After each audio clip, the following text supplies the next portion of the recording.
Queridos irmãos, graça e paz. Estamos neste momento nos reunindo para meditar sobre um assunto preponderante para a nossa salvação, a graça.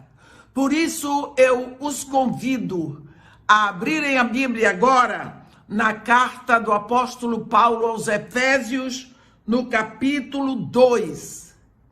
Paulo aos Efésios, capítulo 2, onde está escrito assim: Ele vos deu vida, estando vós mortos nos vossos delitos e pecados, nos quais andastes outrora, segundo o curso deste mundo, segundo o príncipe da potestade do ar, do espírito que agora atua nos filhos da desobediência, entre os quais também todos nós andamos outrora, segundo as inclinações da nossa carne, fazendo a vontade da carne e dos pensamentos. E éramos, por natureza, filhos da ira, como também os demais.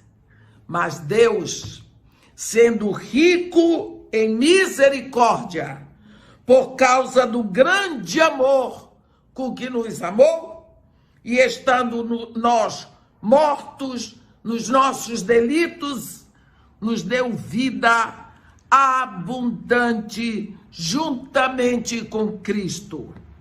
Pela graça sois salvos, e juntamente com Ele nos ressuscitou e nos fez assentar nos lugares celestiais em Cristo Jesus, para mostrar nos séculos vindouros a suprema riqueza da sua graça em bondade para conosco em Cristo Jesus. Porque pela graça sois salvos, mediante a fé. E isto não vem de vós, é dom de Deus, não de obras, para que ninguém se glorie. Amém. Pela graça sois salvos, mediante a fé. Amém. Nós falamos tanto de graça, e é um assunto que jamais será esgotado. É como fé. Porque a Bíblia deixa muito claro para nós que nós somos salvos pela graça de Deus, mediante a fé em seu Filho Jesus Cristo. Quantas vezes nós falamos a palavra Salvador, sem nem mesmo pensar mais o que é. Um perdido não pode salvar outro perdido. Um morto não pode ressuscitar outro morto. Nós precisamos lembrar o versículo que foi o ponto de partida para o avivamento do século XVIII no Reino Unido. É o último versículo da oração de Jonas, do ventre de um peixe grande. Ao Senhor pertence a salvação. Jonas 2, versículo 9. Ao Senhor pertence a salvação. Impossível fazermos qualquer congresso de evangelismo sem que este versículo seja central. Por quê? Só Deus pode salvar. Porque Ele nunca foi e nunca será perdido. Aqui no capítulo 2 de Efésios, nós vimos muito claro. Todos nós estávamos mortos nos nossos delitos e pecados. Todos. A Bíblia diz: todos pecaram e destituídos foram da glória de Deus. Só Deus, na sua misericórdia, podia se lembrar de nós e estender a mão e pagar o preço, sem que tivéssemos nada para dar de volta. Quando pensamos nisso, Nós pensamos que o primeiro pecado aconteceu no céu. Os anjos fizeram rebelião, comandados pelo chefe dos rebeldes. E por isso nós vemos que 1/3 dos anjos caíram. Mas uma coisa é certa, nunca nós vimos Deus mover uma palha para salvar os anjos, para redimir os anjos. Mas quando o homem pecou lá no Éden, Deus, na hora, assumiu a posição. Tratava-se do homem, o homem que Deus criou para si. E naquela hora ele disse: eu porei inimizade entre a tua descendência e o seu descendente. Ele te ferirá o calcanhar, mas mulher, o teu descendente lhe esmagará a cabeça, o domínio, o poder, o governo. Deus, então, ali planejou a nossa redenção. Na hora certa, Eva no pecado, Adão no pecado, Deus deu a eles a promessa do Messias. No pecado, Deus diz para eles: eu vou redimir a tua descendência. Adão não fez nada, nem se arrependeu. Eva não fez nada, nem se arrependeu. Deus tomou para si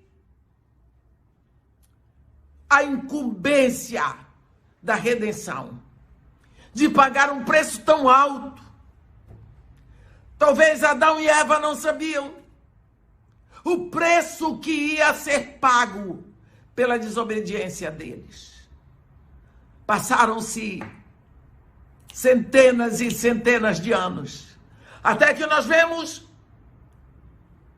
o apóstolo Paulo dizer na carta aos Gálatas, no capítulo 4, no versículo 4, vindo, porém, a plenitude do tempo, Deus enviou seu filho, nascido de mulher, nascido sob a lei.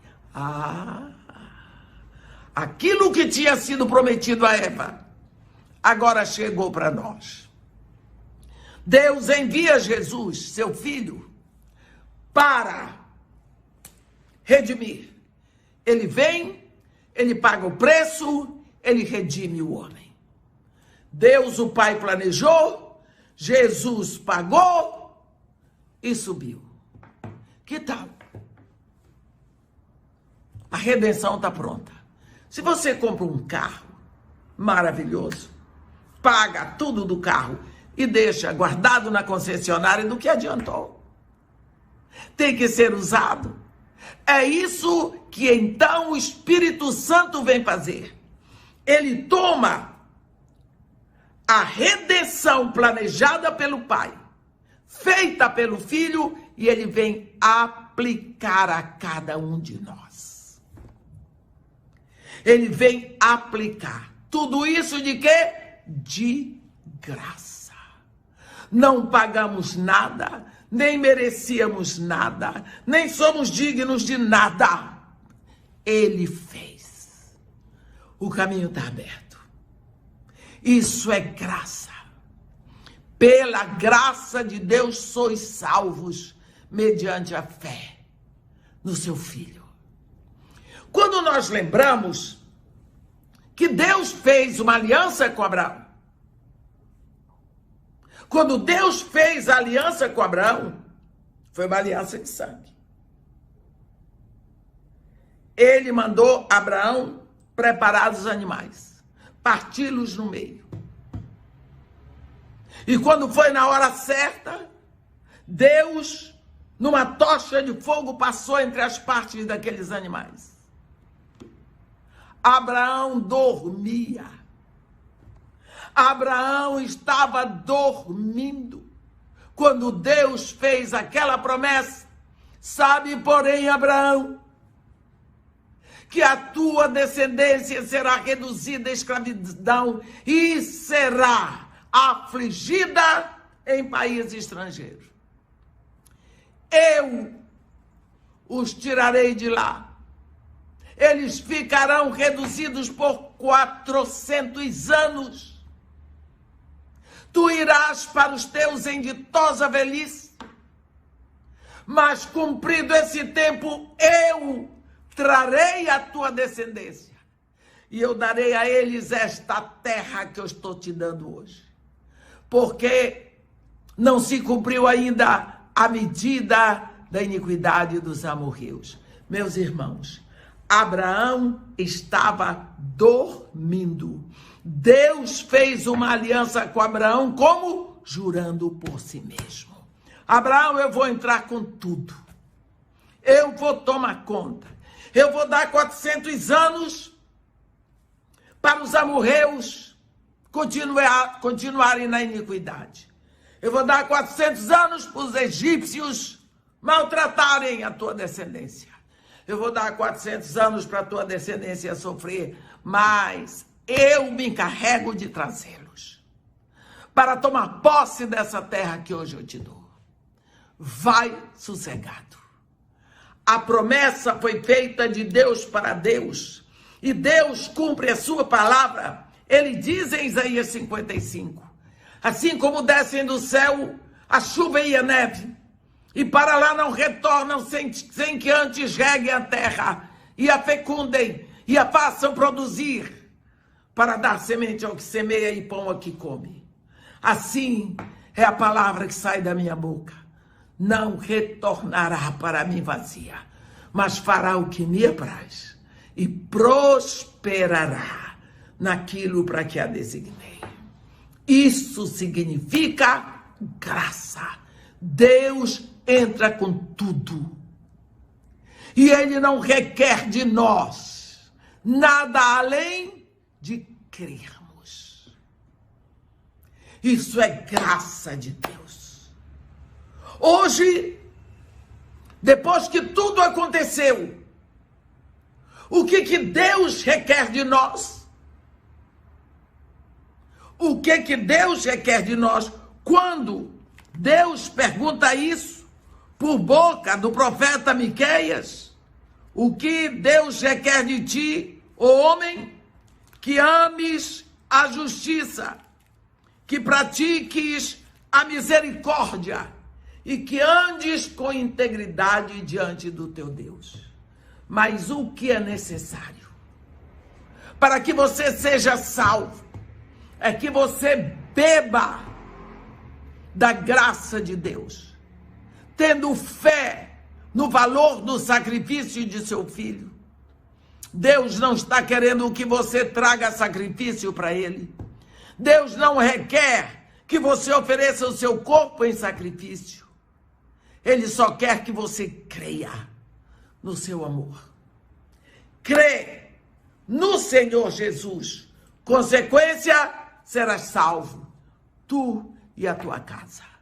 Quando nós falamos de graça, por que graça? Porque Deus amou o mundo.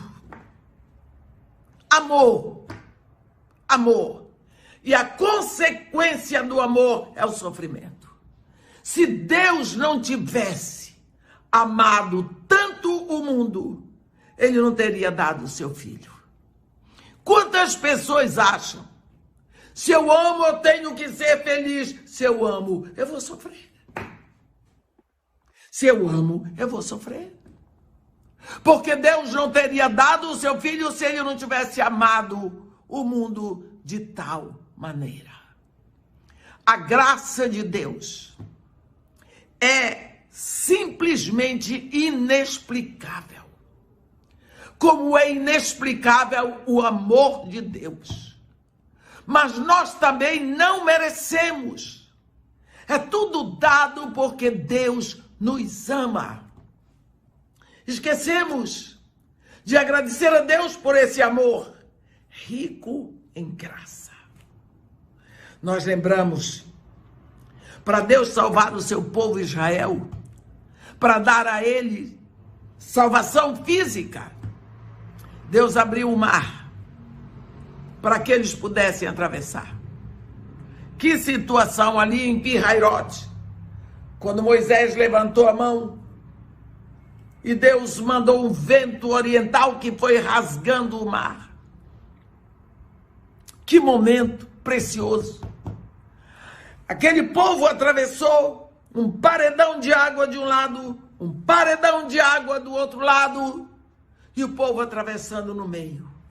Velhos, crianças, bebês de colo, mulheres grávidas, com suas trouxas, seus rebanhos. Não tinha mala de rodinha, não. O solo que eles pisavam não era asfaltado. Tinham crateras, tinha água, tinha lama. E aqueles 2 paredões de água, apavorantes. E eles andaram, e eles choraram, e eles correram. E quantos escorregaram e caíram. E quando, enfim, eles viram a outra margem, que eles pisaram em terra firme, olharam para trás e viram que atrás deles vinha o exército de Faraó, pisoteando os cavalos, ligeiros correndo entre os 2 paredões de água. Perplexos, apavorados, eles viram aqueles 2 paredões de água se unindo. E daqui a pouco eles viram os 2 paredões se fecharem. E em silêncio, eles viram, meus irmãos, corpos de homens e de cavalos boiando, mortos, nas ondas do Mar Vermelho, no lugar onde eles passaram.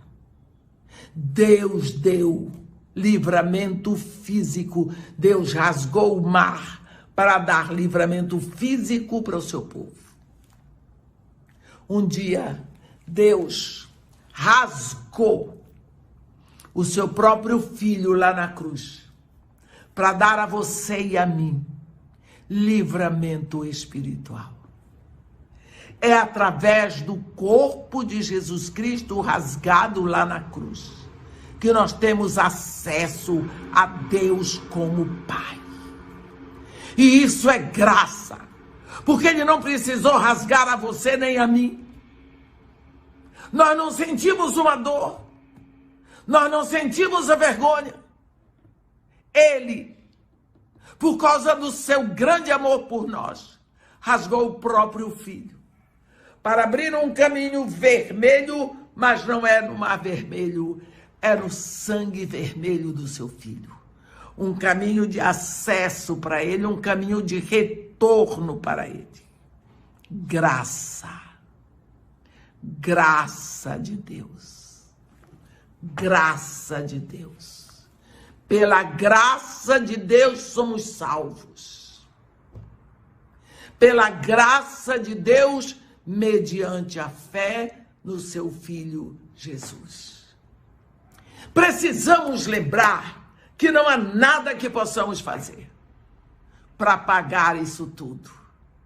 A graça de Deus ninguém merece. Ninguém é digno dela. Simplesmente precisamos receber. Única coisa. Arrependei-vos. Crede nesse amor de Deus. Então receberemos o dom do Espírito Santo. A graça de Deus é derramada sobre nós. A graça de Deus já foi derramada. Tudo está pronto, meus irmãos. A Bíblia diz que Jesus Cristo, lá na cruz, nos constituiu reino,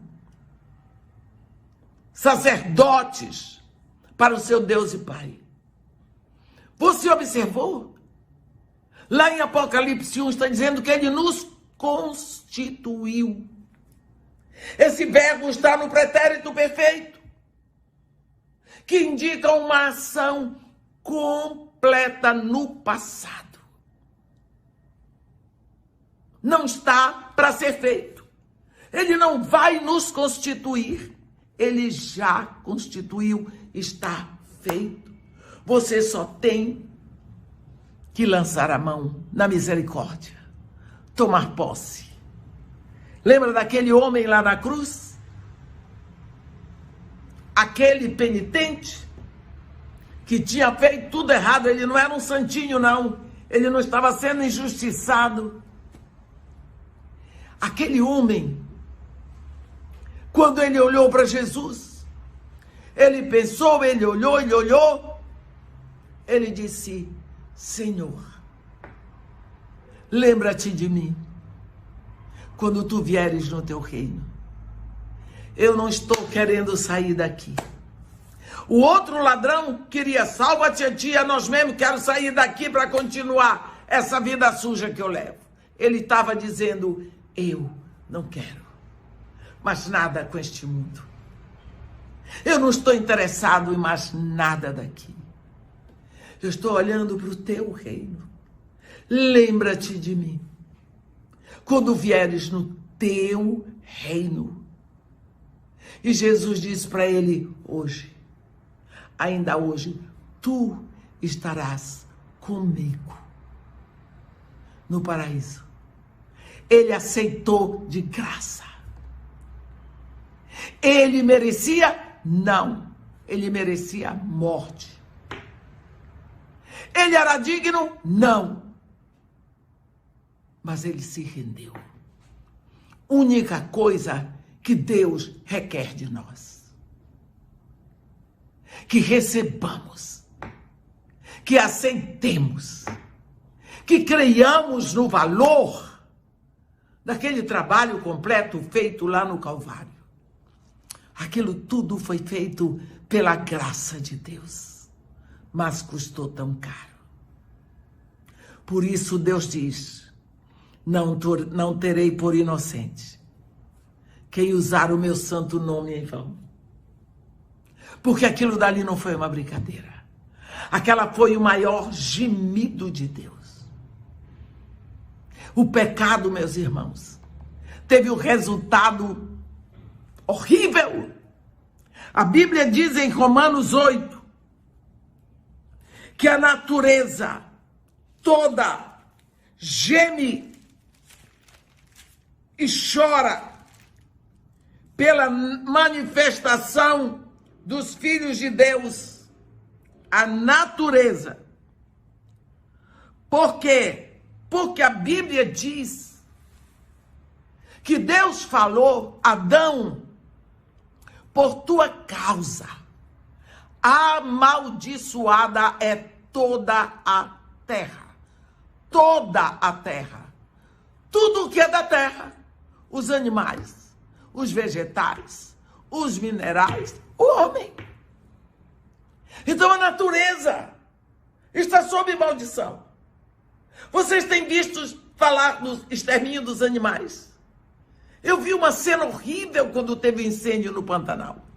Aqueles animais pegando fogo, correndo, arfantes por água, sofrendo da queda do homem.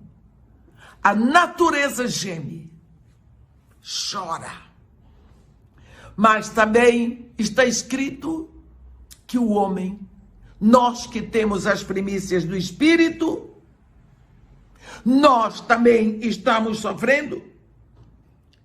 Quando Paulo diz: porque toda a criação a um só tempo geme e suporta angústias, ele continua, e não somente ela, mas também nós que temos as primícias do Espírito, igualmente gememos em nosso íntimo, aguardando. Você não está sofrendo de ver o que está acontecendo no Haiti, no Afeganistão, no sul do Iraque, em todos os lugares da terra, incluindo o Brasil? Você geme, você sofre, mas também não para por aí. Aqui mesmo ele diz que a natureza geme, nós, os filhos de Deus, gememos, mas também diz que o Espírito Espírito de dentro de nós, intercede com gemidos inexprimíveis. O que sobe da terra para o céu, meus irmãos, é só gemido. É só gemido. Por isso, Deus então derrama a sua graça, porque só Ele pode resolver esse problema. Quando o profeta Jonas diz no capítulo 2, versículo 9, ao Senhor pertence a salvação, ele está dizendo, só o Senhor pode salvar. E como é que ele salva? De graça. Pela sua graça. Ele estende a sua mão e ele salva. De graça. Não há nada que possamos fazer. De nós, só o arrependimento dos nossos pecados. Porque Jesus Cristo mandou que se pregasse arrependimento para o cancelamento dos pecados. Sobe um gemido da terra para o céu. A natureza geme. Nós gememos. O Espírito geme. O maior gemido quem deu nesta terra foi o próprio Deus, no seu Filho. Foi o gemido da cruz. Quando Jesus Cristo disse, Eli, Eli, meu Deus, por que me abandonaste? Foi o maior grito. E quando Jesus gritou isso, ele disse, tudo está consumado. Pai, nas tuas mãos eu entrego o meu espírito. E naquele corpo rasgado, naquele sangue derramado, Deus nos chama. Através daquele caminho de sangue. Venham para mim. Tudo está feito. Tudo está consumado. O caminho de retorno está aberto. A ponte está construída. Venham para mim. Venham através do corpo rasgado do meu filho. Venham. Você tem ido. Ele está esperando. Que você aproveite o caminho da graça, da benignidade, da bondade dele. E que você venha para ele. Porque pela graça sois salvos. Isto é dom de Deus. É uma dádiva de Deus. É presente de Deus. E quando nós nos movemos nesta graça, nós nos movemos com autoridade. Nós nos movemos com liberdade. Nós nos movemos com adoração. Nós nos movemos com louvor. Nós nos movemos com pureza, livres do mundo e da ação da carne e do diabo. Porque nós nos movemos na graça de Deus, que uma vez estabelecida, é nossa. Graça e paz a vós outros. A Bíblia diz, sempre saudar graça e paz. Onde tem graça, tem paz. Onde tem a paz verdadeira, ela só existe por causa da graça que foi derramada. Portanto, meus irmãos, não vamos esquecer que a graça só vem para nós porque Deus abriu a sua misericórdia e o seu amor. E pela sua graça nos salvou. Pela fé que nós temos em seu Filho Jesus Cristo. Que Deus nos abençoe e nos guarde. Que faça resplandecer o seu rosto sobre nós. E tenha a misericórdia de todos nós. Vamos viver essa graça. Vamos resplandecer essa graça de Deus para sempre. Amém.